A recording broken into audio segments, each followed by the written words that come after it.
You were speaking a little bit before, and like last year when we spoke, you were talking about the influence of street art and the Asian street art in particular with the line that you came out last year. Now, and you were also talking about licenses. Oh wow, what licenses do you want? Now, did you get your Christmas list there? Yeah, I mean, basically, landed the big fish. We're gonna have Disney. Yeah. And we have a lot of the sort of interesting Disney stuff, so that's cool. Things were progressing good in China until this thing with the coronavirus, so now everything's pushed back 6 months. Yeah. But I mean, yeah, we just released a really great series with all Hispanic artists from like Mexico, Central America. The Exquisite Corpse series that came out great. So kind of like all the stuff I blattered on about last year is happening. I mean, the company keeps growing. We keep getting all the good licenses. Lots of new art pieces are coming out. They're selling well. The market is strong. And we've talked about, like the last time, remember we were saying that it was great that there are stores like Hot Topic and different places where folks can see kind of the high-end museum pieces that you have, because you have like fine art pieces as well.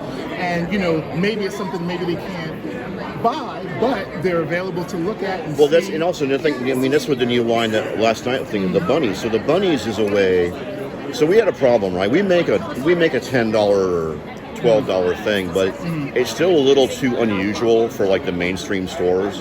Also, there was a lot of problem when the big stores did buy them of like pilferage, because it's so easy. So we're like, okay, we need something that's like a mini platform that's big enough to not be easily stolen, right? But we need to get it in for a certain price, okay? Because this is meant for like the entry-level collector, or someone that's maybe or someone that's on a little bit of a budget or whatever. Okay, so that's one of the thing about the bunnies last night, right? It's like it suits all that. It's inexpensive, it's large, so it works for the stores, and you're kind of getting a lot for your money, and it'll be available in places where these kind of toys are maybe not that available. So kind of like somebody that have access to it. If they like it, then maybe they'll look up the website, and maybe down the road they'll become like collecting the other stuff. So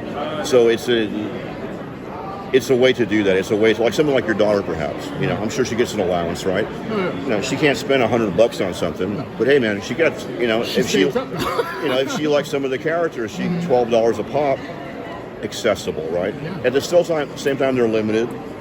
So it's kind of like suits everything. So we're always trying to find a way to, I might have talked about this last year. My process is I like inclusion. Like everybody should come to the party. A lot of toy companies are built on the exclusionary hype thing. Like you can't have it, so it's expensive, and we're going to torture you and make you blow all your money to get this thing.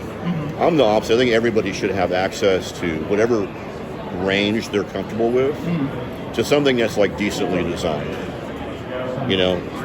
So we're always looking for new formats, new price points, new types of products that have the creative factor but are accessible to anybody that might. Does that make sense? Oh no, absolutely, perfectly, crystal. And I love that you have that thing with inclusivity. Well, see, I come from punk rock, like old days, and in punk rock, like everybody was welcome. It wasn't about like you can't come in because of this. The whole point was, these are all the people that are excluded from other stuff. All of you can come to this show, and we make our own party. I mean, I'll date myself. I remember coming down. I think I talked to you about this last year. I mean, I hung out in Alphabet City, in the Village, and before it was cleaned up, and you had. That's where all of this stuff actually comes from. That's all kind of raw, But everybody is welcome. Yeah, but that was the thing too. Because everybody was like, interested in the other's viewpoint, right? It was a lot of interaction and conversation happened, and new things emerged from that. The greatest thing that I ever had witnessed was a ska show and I had friends that were skinheads, and you have everything. You have Jamaican ska attracting like white kids from the suburbs and black kids from Brooklyn, and I was from the Bronx, and we come down and we party and skank and hang out, and it was all good, and that was something that I grew up with. So that whole kind of cultural experience and that kind of like melange of people working together, I mean, that's where you get that. It's the way it should be, right? Stuff. I mean, the same thing for me. It's like I got introduced to that to like, that in like 79, 1980. I was down in Austin, Texas of all places, but they had a really vibrant scene there because it was a big liberal college. It was the same thing, man. Like there was this like club, and it was like the gays were there, the transgenders, the new wavers, the punk rockers, the old weird like mushroomed out hippie cowboy guys, like freaky rednecks, like this whole like anybody that was not like the white frat boy guy, like they had a place to go, and like crazy shit happened. They formed bands. I started doing art, right? Everybody turned each other on to all this cool stuff, and the toy scene, actually, the art toy scene is a lot like that. It's this amazing blend of people, male, female, every culture, international. It all comes together, and it's just like, it's really vibrant. I'm like 60 years old, and I still get turned on to new shit through the scene, right? And it's a nice way to be. And our company, even though, we're a commercial company, right? We try to bring as much of that feeling into it as possible. And you succeeded, and it's generational, because now, like my daughter, you met her, and she's like, she wants to learn about like the Soho store. And I told her stories, like, I used to go to Soho store, and they had this Kidrobot stuff, and like I had a little,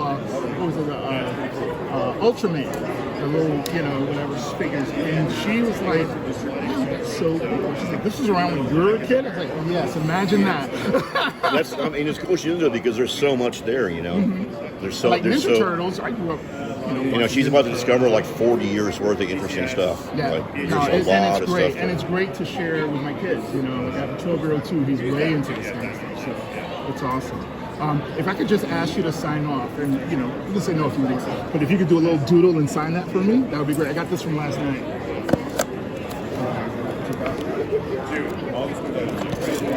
Because my son wasn't there, and he felt like bad. He's at a swim meet now. He's like, I got left out. And so he felt left out. So I was like, I'll sacrifice mine. What's his name? William.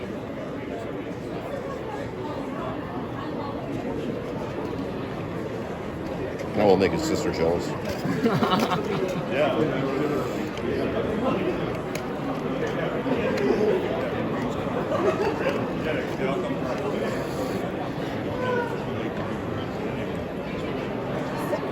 Super kind of you. Thank you.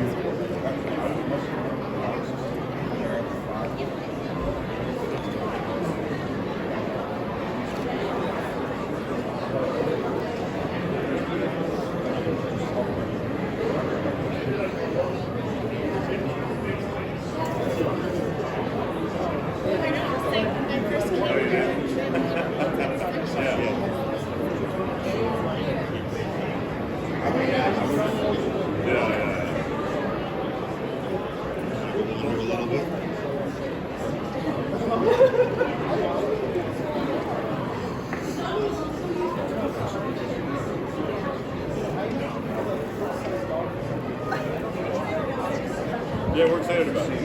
Yeah.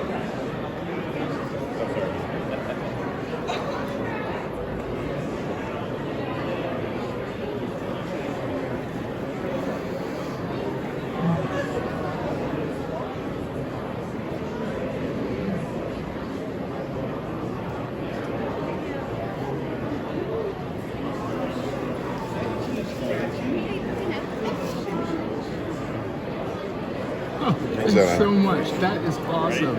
That is so cool. I'm going to get that on camera there. That is very cool. Thank you so much. I appreciate it. My pleasure. Thank you. Thanks for coming out to the event. Absolutely. No, it's fantastic. For life, I'm following you guys. You guys are awesome. And, again, it's multi-generational. My kids are big fans, and, we're going to keep it on because, that's what it is. That's, when, I started writing because my daughter was into Power Rangers. She's 3 years old. She was into Power Rangers. And she noticed that the girls will always get in trouble. They always have to be rescued.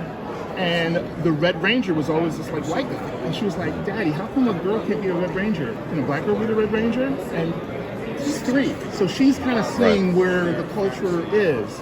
And so I said, that's a good question. That was my first article I wrote. Like, why can't a girl be the Red Ranger? And I look back at the series, and there's if you look at maybe 50 iterations of the team, it's just subconscious. It's a subconscious. You know, it's drilled into the system. Yeah. You know, people don't even like think about it. No. You know, I mean, that's one thing at Kidrobot is over time, because of the new people that came in the upper level, you know, it became a real boys club.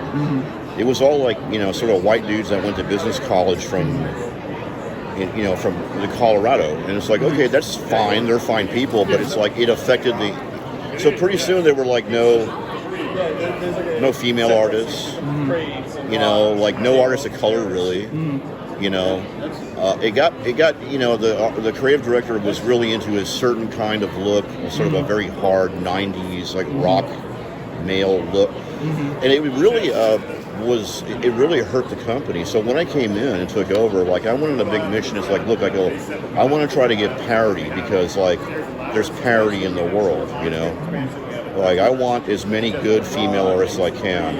I want artists from other cultures, and we've actually made like an effort to find them, you know, and include them. And I think it's really helped the lines of the art toys, because you know everyone's got their own point of view. It's all equally valid. And skills are skills, right? And it just feels better. It just feels better. It's not just a bunch of guys sitting around looking at each other. It's like it represents the population at large. Yeah. You know. Yeah, absolutely. Representation matters. And yeah, which is I think is important. And you know, and I think that's the way you actually solve problems. Is not by getting online and shouting about stuff, but actually just going and fucking doing it. Yeah. You know, and it's providing opportunity for people in a normal way, and you know, like.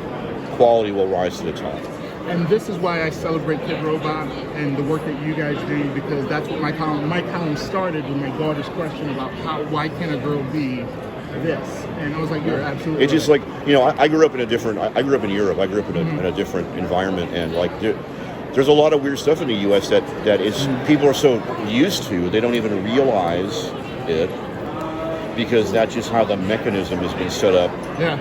You know, it's like you ask a time. fish, you know, how's the water? And right. the fish They're say, like, well, what the fuck is water? Yeah. You know, it's, as a bit of an outsider, I see it a lot actually, and it's puzzling because a lot of it's just made up. A lot of it doesn't. What the fuck? Why? You know? Absolutely, absolutely. So, and that's why I celebrate brands and. Well, I'm glad that you see it, because we're trying to do that. We're trying to represent people. Yeah. Not. Sure. You know, like people. Yeah. Human. I get it. And you know, that's what I do. That's my whole thing. Is I signal boost as many people as I can that are working hard like you, and other companies that are, you know, on that road. And I really appreciate you. My pleasure, Absolutely. brother. Hope to see you again next year. It was good to see you. Yeah, and thank you for this. She's gonna flip. I have to do this on the DL. She'd be jealous. It's okay. She got to go to the party. Yeah. Well, she's got like 5 of them. It evens out. Thanks again. I appreciate it. Yeah, conversations. Yeah, let us know what else you need. Lars upstairs pitching. Okay, cool. Yeah. Thank you very much. I appreciate all you guys. We had such a great time. Thank you.